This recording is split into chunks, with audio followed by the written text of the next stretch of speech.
Y el primer tema que vamos a ver el día de hoy va a ser los puntos estructurales válidos. Bien, primero que nada, ¿a qué me refiero con puntos estructurales? Un punto estructural es un máximo, un mínimo o una ruptura, ¿sí?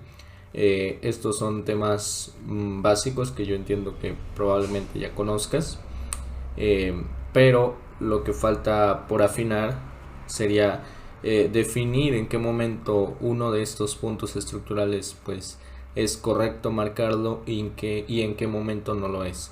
Bien, eh, para ello preparé por aquí algunos esquemas y pues bueno, paso a la explicación.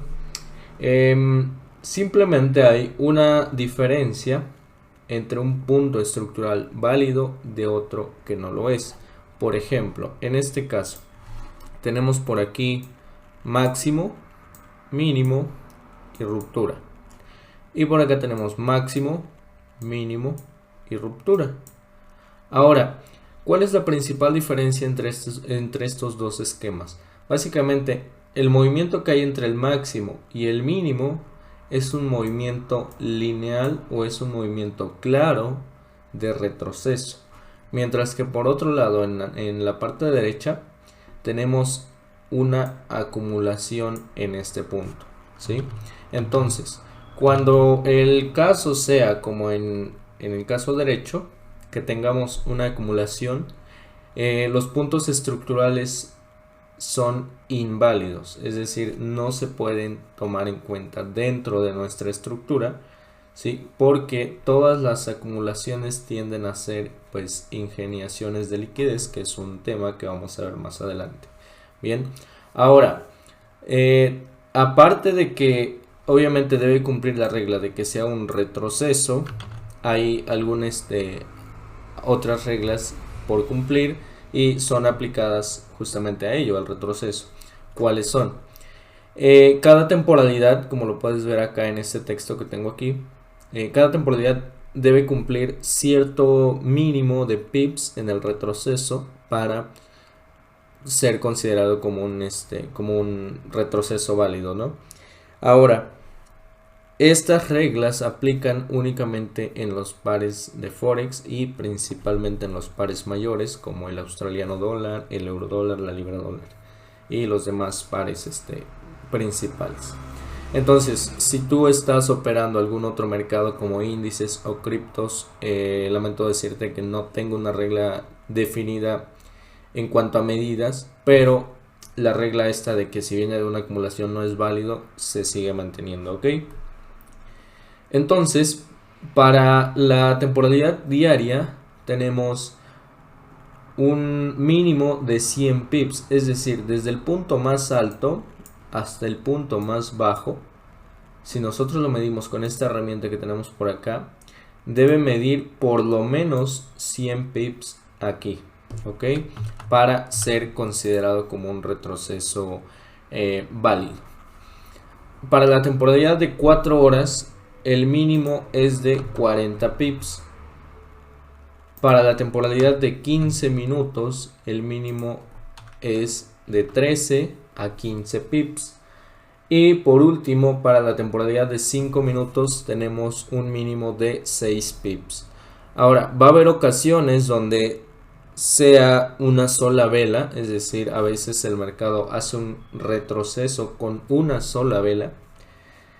Y personalmente sí las podría tomar en cuenta, sin embargo, esa vela debe ser la mayor parte cuerpo y la menor parte mecha. Porque a veces se da la ocasión donde una vela simplemente son mechas, o sea, la mayor parte de la vela son mechas. Entonces, en esos casos, aunque mida el mínimo de pips que debería medir, pero como solo son mechas, no los considero, no las estoy considerando, ¿ok?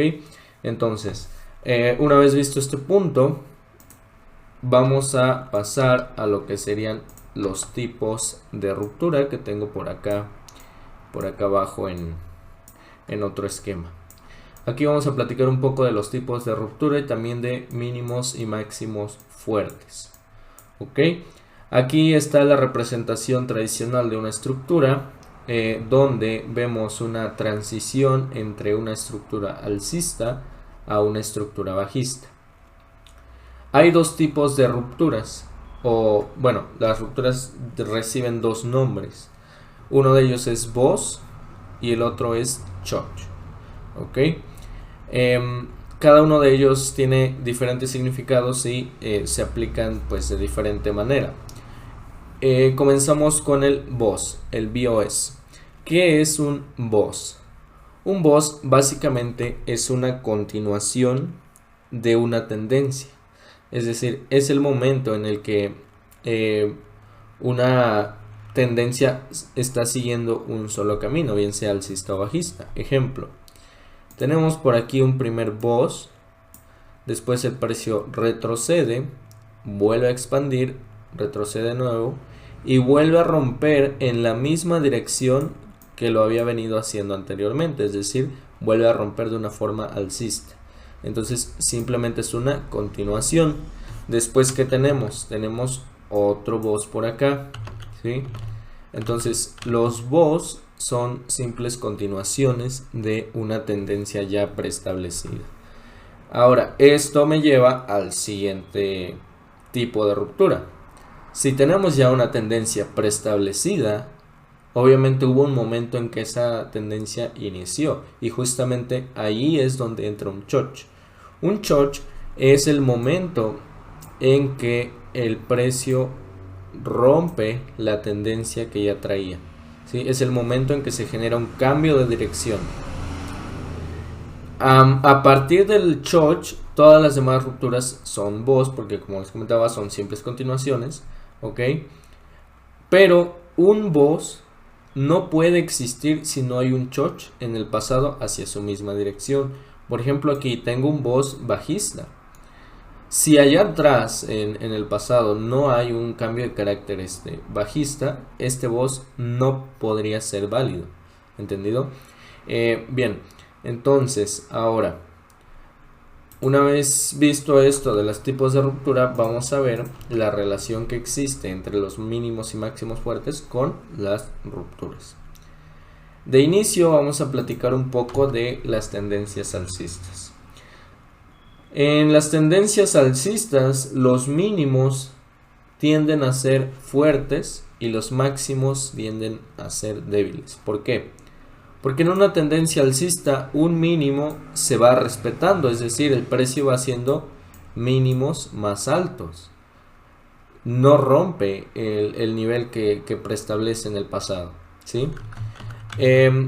Y sin en cambio son los máximos los que son vulnerables y se van rompiendo, ¿sí? Entonces cuando el precio rompe un máximo débil, se genera un Voss, ¿sí?